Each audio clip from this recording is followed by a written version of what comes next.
Assalamualaikum warahmatullahi wabarakatuh.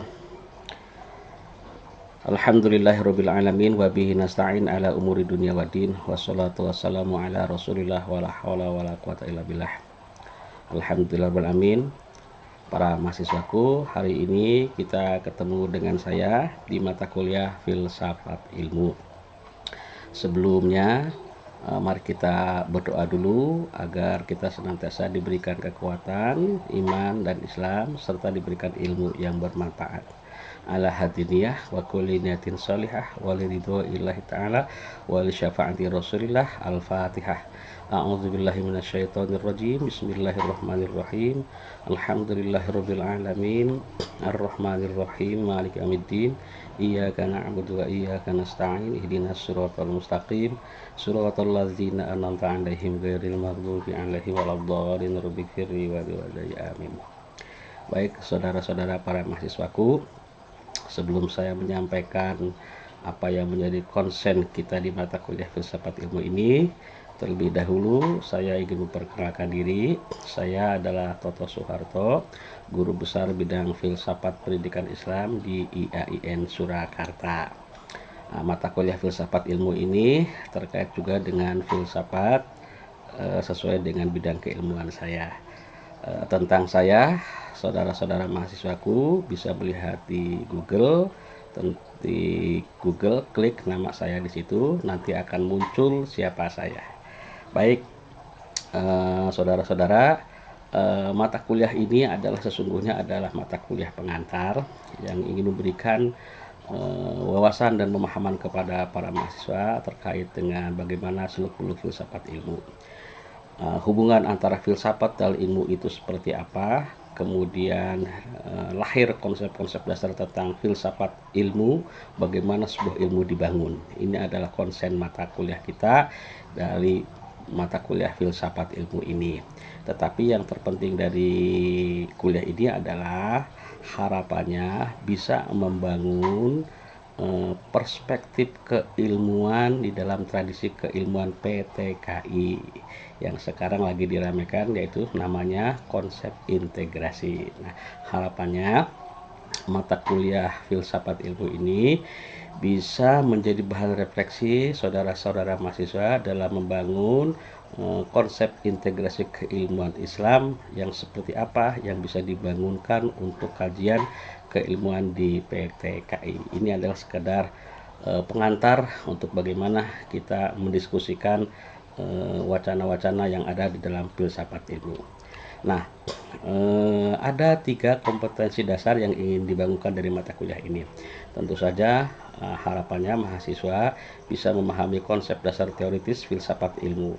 Filsafat ilmu itu secara filosofis itu bagaimana proses pembangunannya, proses rekonstruksinya, proses ontologis, epistemologis, dan aksiologisnya. Ini adalah pemahaman pertama.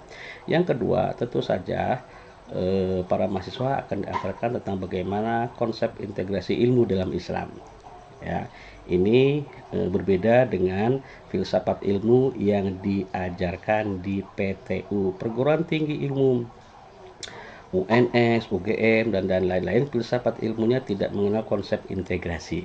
Nah, ini adalah menjadi ciri khas mata kuliah kita yang ada di PTKI, Perguruan Tinggi Keagamaan Islam. Nah, yang ketiga, setelah saudara mampu memahami konsep dasar filsafat ilmu, bagaimana sebuah ilmu direkonstruksi dibangunkan, maka harapannya adalah saudara mampu merefleksikan teori-teori tersebut dengan mengintegrasikannya dengan konsep integrasi keilmuan Islam yang bisa dibangunkan dalam pengembangan keilmuan Islam, khususnya bagi dunia PTKI. Inilah 3 hal kompetensi dasar yang bisa dibangunkan dari mata kuliah ini. Kemudian ada beberapa materi pokok yang akan kita diskusikan untuk selama 1 semester ini. Ada 16 pertemuan yang akan kita jalani. Dari 16 pertemuan ini ada 3 yang kita tidak kuliah, yaitu tentu saja yang pertama adalah kontrak belajar yang hari ini kita lakukan. Yang kedua adalah UTS di pertemuan ke-8, dan yang ketiga adalah ujian akhir semester di pertemuan 16. Oleh karena itu dari 16 pertemuan ini sesungguhnya ada 13 topik yang akan kita bicarakan. Topik pertama adalah kita akan mendiskusikan tentang filsafat ilmu dan filsafat ilmu. Ini adalah pengetahuan dasar kita tentang bagaimana filsafat ilmu itu lahir sebagai sebuah disiplin ilmu yang menghubungkan antara filsafat dan ilmu. Kemudian materi berikutnya adalah sejarah perkembangan ilmu. Ya, sejarah perkembangan ilmu tentu saja ilmu perlu dikaji dari perspektif sejarahnya. Nah, yang jadi penekanan adalah ilmu lahir itu mulai dari monodisiplin. Ya, dari zaman Yunani sampai zaman Kosmo, dari zaman Yunani sampai zaman modern itu adalah munculnya monodisiplin ilmu. Tetapi di era kontemporer, di era postmodern itu muncul multidisiplin. Nah, ini akan kita konsenkan bagaimana ilmu itu dari sisi sejarahnya yang lahirnya sifatnya monodisiplin kemudian mengarah kepada multidisiplin. Kemudian tema berikutnya adalah segitiga ilmu pengetahuan. Bagaimana ilmu pengetahuan dibangun? Ada 3 relasi yang harus kita pahami, yaitu ilmu sebagai aktivitas, ilmu sebagai metode, dan ilmu sebagai produk. Pertemuan berikutnya kita akan bicarakan tentang ontologi, epistemologi, dan aksiologi ilmu. Tentu saja nanti akan kita bandingkan ontologi ilmu di barat seperti apa, di Islam seperti apa, demikian juga epistemologi dan aksiologinya. Kemudian tema berikutnya adalah klasifikasi ilmu, di barat seperti apa, di Islam seperti apa. Tema ketujuh, tema berikutnya adalah tentang bagaimana keilmuan Islam itu berkembang secara institusional di lembaga-lembaga pendidikan Islam. Lembaga-lembaga pendidikan apa saja tempat umat-umat Islam ya dari zaman Nabi itu melakukan proses belajar sehingga lahirlah ilmu pengetahuan. Nah, ini tempat-tempat ini mengalami transformasi ya dari pra madrasah, kemudian era madrasah sampai era pasca madrasah. Topik berikutnya adalah kita ingin melihat ya bagaimana sejarah ilmu dalam Islam ya, bagaimana ulama-ulama terdahulu itu secara historis melakukan aktivitas keilmuan. Kita ingin melihat faktor-faktor apa saja yang mencatat di dalam sejarah bahwa Islam pernah menjadi telah dan berkembang menjadi corong keilmuan di dunia. Ya, itu akan kita pelajari di topik landasan historis ilmu dalam Islam. Faktor-faktor itu nanti kita rekonstruksi untuk konteks saat ini. Kemudian tema berikutnya adalah landasan normatif ilmu dalam Islam. Kita akan mendiskusikan tentang ayat-ayat Al-Quran atau hadis apa saja yang bisa membangunkan umat Islam untuk memiliki spirit, semangat belajar dan terus belajar. Al-Quran atau hadis akan kita bicarakan di sini terkait dengan landasan normatif. Kemudian tema berikutnya adalah hubungan agama dan ilmu. Nah, kita di sini ngambil tokoh Ian Jibarbur ya. Nanti saudara-saudara nanti harus membaca bukunya Ian Jibarbur. Dibaca buku itu, pelajari pola relasi apa saja yang ada menurut Ian Jibarbur. Yang ketiga, yang tema berikutnya adalah kita akan bicara tentang model integrasi ilmu ya. Ada model integrasi yang digagas oleh Maurice Buchel ya, seorang dokter bedah dari Prancis. Nah, hasilnya itu melahirkan apa yang disebut dengan ijazisme. Ijazisme itu seperti apa? Nanti akan kita diskusikan. Yang berikutnya adalah model integrasi Islamisasi ilmu yang ditawarkan oleh Ismail Raja Al-Faruqi. Kenapa Islamisasi? Apa kritiknya terhadap Islamisasi? Nah, kita akan diskusikan itu. Kemudian tema berikutnya adalah integrasi ilmu sains Islam yang digagas oleh Ziauddin Sardar ya. Bagaimana ilmu itu dibangun sehingga menjadi sains Islam, parameternya apa, kritiknya seperti apa. Nah, yang terakhir adalah tema ingin melihat model-model keilmuan integrasi di PTKIN.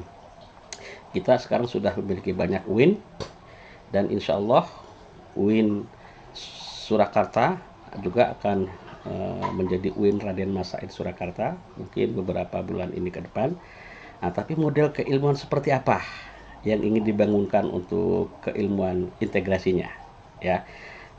Kita ada UIN Jakarta, UIN Jogja, UIN Semarang, UIN Malang, UIN Surabaya. Nah, itu harapannya model-model keilmuan itu menjadi bahan perenungan kita merancang model keilmuan apa yang cocok untuk UIN Raden Mas Said Surakarta. Inilah tema-tema yang akan kita diskusikan selama satu semester ini. Kemudian, saudara, di dalam perkuliahan ini, saudara nanti akan masuk dalam small group discussion. Ya, kita akan buatkan kelompok. Nanti ketua kelas yang menentukan kelompoknya. Dari jumlah mahasiswa di kelas ini, kita akan membaginya dalam 13 topik ini. 13 topik ini, ya, misalnya filsafat ilmu dan filsafat ilmu itu kelompok 1, itu nanti siapa. Kemudian berikutnya adalah kelompok 2, sejarah perkembangan ilmu itu siapa, dan seterusnya. Nanti biar ketua kelas yang membaginya. Setelah kita terbentuk kelompok, ya, nanti kita akan kuliah interaktif, ya, interaktif lecturing, ya, dan dibuatkan tugas, ya. Setiap materi kuliah kita didiskusikan, kemudian diskusi itu bahannya adalah dari makalah yang dibuat oleh kelompok dan dipresentasikan di depan forum. Untuk membuat makalah, ya, saudara nanti bisa mengambil dari jurnal-jurnal online, dari PDF yang sifatnya PDF, ya, bisa dari Moraref, ya, jurnal-jurnal dari Kementerian Agama, atau dari Sinta, ya, itu ada linknya. Selain itu juga ada buku-buku PDF, ya, buku-buku PDF yang bisa di download. Ya, nanti saya bagikan link tentang buku-buku PDF terkait dengan filsafat ilmu. Untuk mata kuliah ini nanti template-nya saya bagikan. Jadi bikin makalah kelompok seperti apa nanti kita bagikan di online ini tentang template membuat makalahnya. Oke, itu tentang sistem perkuliahan kita. Kemudian penilaian. Saudara, ada 4 hal kategori penilaian. Aspeknya yang pertama adalah ujian akhir, mid semester, tugas mandiri, dan kehadiran. Ujian akhir ini 40%, ya. Mengapa 40%? Sisanya 60% itu adalah proses. Saya lebih percaya bahwa pengetahuan itu diperoleh melalui proses, maka prosesnya lebih banyak, yaitu 60%. Ada mid semester, ada tugas mandiri, dan ada kehadiran. Untuk kehadiran dan keaktifan, saudara, saya harap tetap mengikuti kuliah ini meskipun online, ya, meskipun daring, baik daring secara sinkronus tatap muka seperti ini ataupun asinkronus hanya bersifat teks saja. Nanti saudara silakan menyampaikan pertanyaan, jawaban, sanggahan, komentar terhadap makalah yang sudah dipresentasikan oleh kelompok. Itu ada nilainya 20%. Untuk tugas mandiri, nanti saudara, ini tugas mandiri ini sifatnya individual, ya. Silahkan saudara ngambil satu artikel dari jurnal PDF tentunya, ya, kemudian saudara review. Mereview itu bukan meresum, ya, tetapi adalah membaca artikel tersebut, kemudian membandingkannya, mengkomparasikannya dengan artikel yang lain, sehingga muncul tesis-tesis baru yang bisa diwacanakan.